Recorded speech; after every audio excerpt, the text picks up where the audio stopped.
ជាសប្បាយចិត្តមែនតើដែលបានមកទស្សនានៅរដ្ឋសភានឹងដោយសារតែខ្ញុំបានយល់ដឹងអំពីរបៀបដំណើរការនៃព្រឹទ្ធសភានិងរដ្ឋសភាព្រមទាំងខ្ញុំបានយល់ដឹងពីសារៈសំខាន់នៃសភាក្នុងការគ្រប់គ្រងនិងតំណាងឲ្យប្រជាពលរដ្ឋខ្ញុំគិតថាសភាពិតជាមានសារៈសំខាន់ដោយសារតែជួយបង្កើតច្បាប់ឲ្យប្រជាពលរដ្ឋបានគ្រប់គ្រងធ្វើឲ្យប្រទេសជាតិមានសណ្ដាប់ធ្នាប់ហើយនឹងមានសន្តិភាព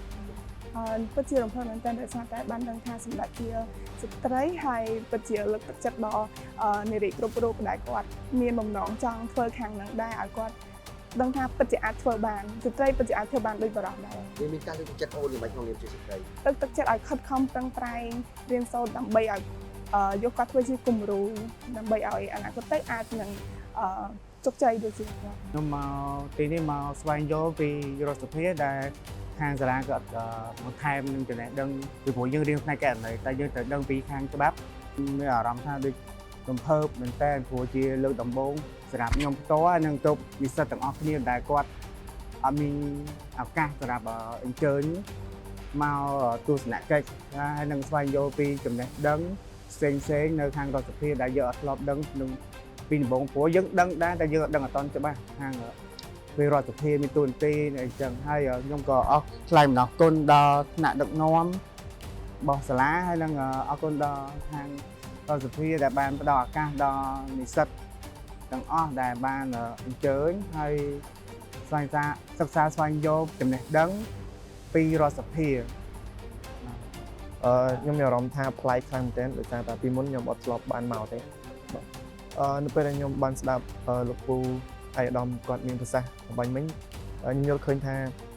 សភាដើរតួនាទីយ៉ាងសំខាន់ខ្លាំងមែនទែន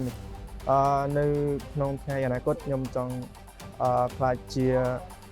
អ្នកបម្រើរដ្ឋសភាម្នាក់ផងដែរដើម្បីជួយប្រទេសរបស់យើងឲ្យមានការរីកចម្រើននៅថ្ងៃនេះមានឱកាសអាចមានបំណងចង់វិលត្រឡប់មកទស្សនកិច្ចឬក៏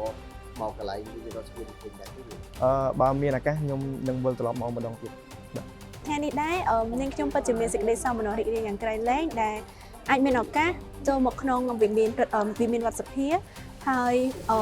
ចំពោះបទពិសោធន៍នេះអាចឲ្យពួកខ្ញុំស្វែងយល់អំពីប្រវត្តិនៃរដ្ឋសភារចនាសម្ព័ន្ធគ្រប់គ្រងក៏ដូចជាមុខងារទូនីតិនិង